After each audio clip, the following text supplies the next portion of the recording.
¿Por qué son 7 sacramentos? Si cada sacramento da o aumenta la gracia santificante en el alma, ¿por qué Jesús instituyó 7? ¿No hubiera bastado instituir uno solo y recibirlo según lo necesitáramos?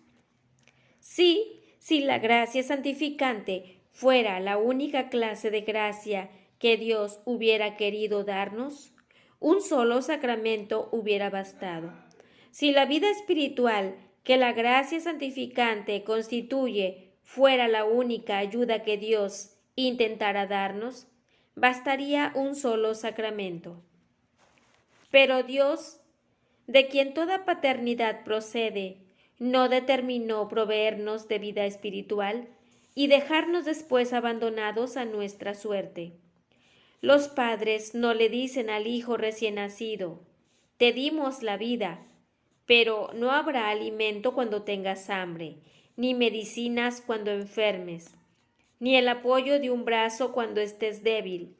Así que apáñatelas como sepas y vive lo que puedas.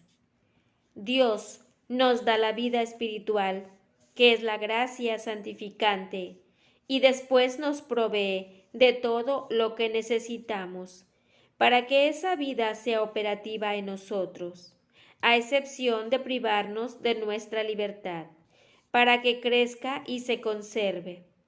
En consecuencia, además de la gracia santificante, que es común a todos los sacramentos, hay otras ayudas especiales que Dios nos da, adecuadas a nuestras necesidades particulares o a nuestro personal estado de vida. La clase especial de ayuda que cada sacramento da se llama la gracia sacramental. Si Dios me hubiera dejado a mí la decisión sobre el número de los sacramentos que debería haber, ¿cuántos hubiera diseñado? Podríamos haber decidido que fueran 3, 5 o 10, o cualquier otro número.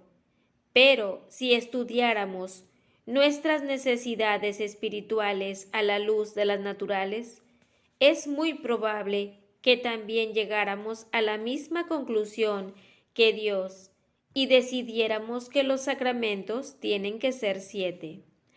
En el orden natural, lo primero que sucede es que nacemos. En el nacimiento recibimos no solo la vida, sino también el poder de renovarla, la facultad de reponer y reparar las células corporales necesaria para que la vida se mantenga. Nos parecería, pues, sumamente oportuno contar con un sacramento que nos diera no solo la vida espiritual, la gracia santificante, sino que además nos confiriera el poder de conservar y renovar innecesariamente esa vida.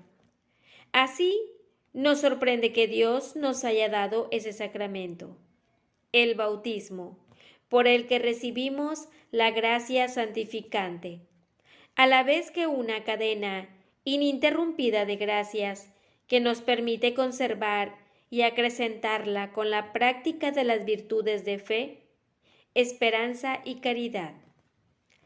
Tras nacer, el siguiente cambio importante que nos sucede en el orden físico es que crecemos, que maduramos. No es, pues, conveniente que exista un sacramento que nos confiera la madurez espiritual y nos libre de los temores y debilidades de la niñez, haciéndonos fuertes, intrépidos y apostólicos en la confesión y práctica de nuestra fe. En respuesta a esta línea de razonamiento, tenemos el sacramento de la confirmación, que no solo aumenta nuestra vitalidad básica, la gracia santificante, sino que establece un depósito de gracias actuales, la gracia sacramental, del que podemos surtirnos para hacernos recios, activos y fructíferos, ejemplos de vida cristiana.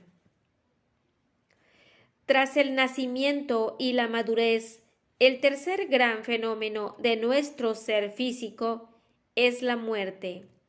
Nacemos, crecemos y morimos para prepararnos a afrontar con confianza el terrible momento de nuestra disolución física.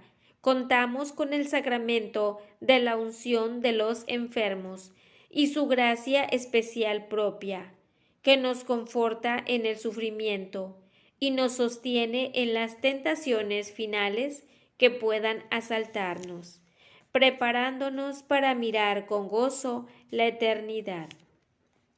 Además de los tres grandes periodos de la vida, esta precisa la atención de dos grandes necesidades: el alimento, para poder crecer y guardarnos sanos, y la medicina que cura nuestras enfermedades y nos vacuna contra otras infecciones. Y en consonancia tenemos dos sacramentos que son al alma lo que el alimento y la medicina para el cuerpo: el sacramento de la Eucaristía, cuya específica gracia sacramental es el crecimiento de la caridad sobrenatural, el amor a Dios y al prójimo, y el sacramento de la penitencia, que nos vacuna contra el pecado, y cuya gracia sacramental es remediar las enfermedades espirituales del pecado y ayudarnos a vencer las tentaciones. Después de las tres grandes etapas y las dos necesidades esenciales de la vida, tenemos los dos grandes estados, que imponen grave responsabilidad hacia el alma del otro: el sacerdocio y el matrimonio. Por ello, no nos causa sorpresa descubrir que hay dos sacramentos, el orden sagrado y el matrimonio, que confieren a quienes lo reciben gracia específica para que los sacerdotes y los esposos puedan llevar fácil y meritoriamente ante Dios las a veces pesadas cargas de sus obligaciones de Estado. Como vemos, la gracia sacramental de un sacramento no es algo que recibamos de una vez, más bien es como una garantía moral de ayuda divina, algo así como disponer de un talonario de cheques contra una cuenta bancaria, para cualquier necesidad que se presente y según y cuando se presente, para cumplir el fin específico de ese particular sacramento. Nos da derecho a una cadena de gracias actuales. Esta será larga o corta según se trate de un sacramento que podamos recibir una vez o raras veces, o con mucha frecuencia. Si mojas un dedo en agua bendita y haces la señal de la cruz, recibirás gracia, una gracia actual, si no pones impedimentos, y también un incremento de la gracia santificante, si realizas la acción libre ya de pecado mortal y con devoción. El agua bendita es un sacramental, y los sacramentales obtienen su eficacia principalmente por las oraciones que la Iglesia ofrece, por ejemplo, en la ceremonia de bendición del agua, por aquellos que usen ese sacramental. La plegaria de la Iglesia es lo que hace a un sacramental vehículo de gracia. El signo externo de un sacramental, el agua en este caso, por sí y en sí, no tiene facultad para conferir gracia. En el caso de los sacramentos se trata de algo muy distinto. Un sacramento de gracia por sí y en sí, por su propio poder. Y esto es así, porque Jesús unió su gracia al signo externo, de modo que, por decirlo de esta manera, el signo sensible y la gracia van siempre juntos. Esto no quiere decir que nuestra disposición no importe. Podemos, claro está, impedir por un acto positivo de la voluntad que la gracia penetre en nuestra alma. Por ejemplo, por no querer expresarme recibirla o por no arrepentirnos sinceramente del pecado mortal. Pero si no se pone una barrera directa, Al recibir un sacramento recibimos gracia. El sacramento mismo confiere gracia.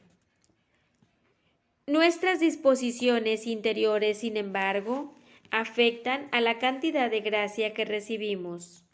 Cuanto más perfecta sea nuestra contrición en el sacramento de la penitencia, cuando más ardiente nuestro amor al recibir el sacramento de la Eucaristía, cuanto más viva nuestra fe al recibir la confirmación, mayor será la gracia que recibamos. Nuestras disposiciones no causan la gracia, simplemente remueven los obstáculos para su recepción. Y en cierto sentido aumentan la capacidad de nuestra alma para recibirla. Podríamos ilustrar esta afirmación diciendo que cuanta más arena quitemos del cubo, más agua podrá contener. Las disposiciones del que administra el sacramento no influyen en su efecto. Es un gran desorden que un sacerdote lo haga con su alma en pecado mortal, pero esto no disminuye la gracia que imparte. Quien reciba ese sacramento obtendrá la misma cantidad de gracia, independientemente de que el sacerdote sea santo o pecador. Lo esencial en la administración de un sacramento es tener el poder de impartirlo. Es decir, el poder sacerdotal, excepto en el bautismo y el matrimonio, tener intención de administrarlo, la intención de hacer lo que la Iglesia hace, realizar las ceremonias esenciales a ese sacramento, como el verter el agua y pronunciar la fórmula en el bautismo.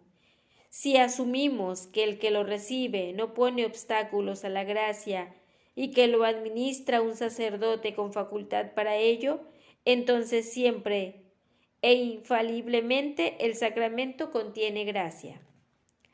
Además de impartir gracia santificante y sacramental, hay que mencionar otro efecto peculiar a tres sacramentos: el carácter que imprimen en el alma el bautismo, la confirmación y el orden sagrado.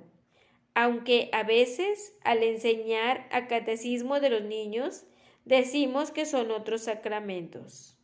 Dios imprime una marca en el alma y sabemos que el alma es espíritu y no puede ser marcada, como un papel con un sello de goma y un tampón.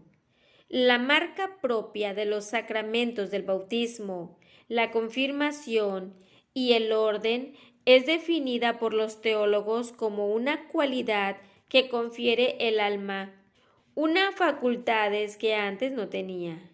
Es una cualidad permanente del alma, una alteración para siempre visible a los ojos de Dios, de los ángeles y de los santos. Cualidad es un término más bien vago, algo más fácil de entender que de definir. Si decimos la cualidad, se da luz solar, es distinta de la eléctrica. Todo el mundo sabe a qué nos referimos, pero si nos preguntan, ¿qué quieres decir con esa palabra?, nos ponen en un brete y solo podemos balbucear.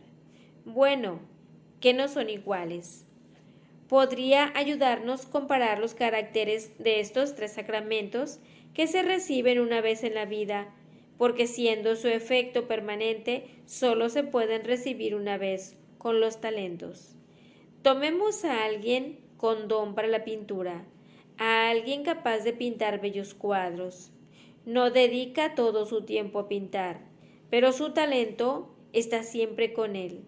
Aun si perdiera las manos en un accidente y no pudiera pintar más, lo seguiría poseyendo. Claramente esa persona posee algo que los demás no tienen, una cualidad que es real, permanente y que le concede una facultad que no posee quien no haya sido dotado de ella. El carácter del bautismo es, pues, un talento sobrenatural que nos da la facultad de absorber la gracia de los otros 6 sacramentos y de participar en la misa. El carácter de la confirmación nos confiere la facultad de profesar valientemente nuestra fe y de difundirla. El sacramento del orden sagrado concede al sacerdote la facultad de celebrar misa y de administrar los demás sacramentos.